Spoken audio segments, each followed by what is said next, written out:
All right, next up, I want to talk about the New York Knicks and their trade deadline today, which was just fantastic. I mean, obviously, they already traded for OG Anunoby earlier in the season, but getting Bojan Bogdanovic and Alec Burks from the Pistons, and you send away Quentin Grimes, Evan Fournier, who wasn't playing at all, Malachi Flynn, who really wasn't in position to get any rotational minutes as even a backup point guard because Deuce McBride obviously has a firm grasp on that role. And then you only send 2 second-round picks to get one of the bigger names on the trade market. This was kind of an underwhelming trade deadline, mainly because the headliners were already traded like weeks in advance or months in advance if you think about OG Anunoby, Pascal Siakam, etc.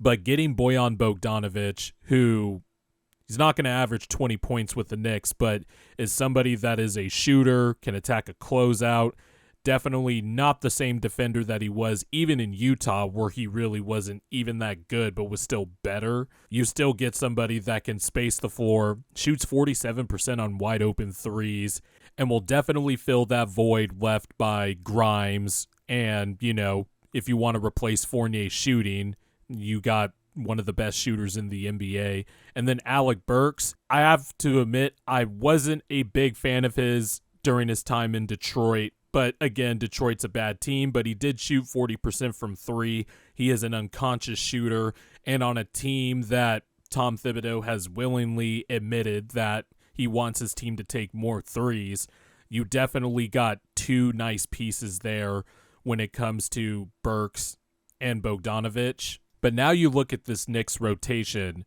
This playoff rotation is going to be nasty. You have Jalen Brunson, Dante DiVincenzo, Josh Hart, OG Anunoby, Julius Randle, Isaiah Hartenstein, Mitchell Robinson, potentially if he comes back, and then Alec Burks and Bojan Bogdanovic, and then you could maybe fill in some Precious Achiuwa minutes there, which Achiuwa has also filled a void and a need for the Knicks. The Knicks are just going to be a bitch to play against if you're a fan of an opposing Eastern Conference team. They're going to be a bitch to play against in the playoffs. They have star power with Jalen Brunson, ISO scorers, guys who can shoot, guys who are tough-nosed, and with Bojan Bogdanovic and Alec Burks, just shooters that will shoot unconsciously, which, a team can always use a lot of those. You can never get enough shooters. And another important thing for the Knicks, they did not give up first-round draft picks, so they still have the draft capital to make future moves in the summer, line up a trade for that next star that's going to be unhappy.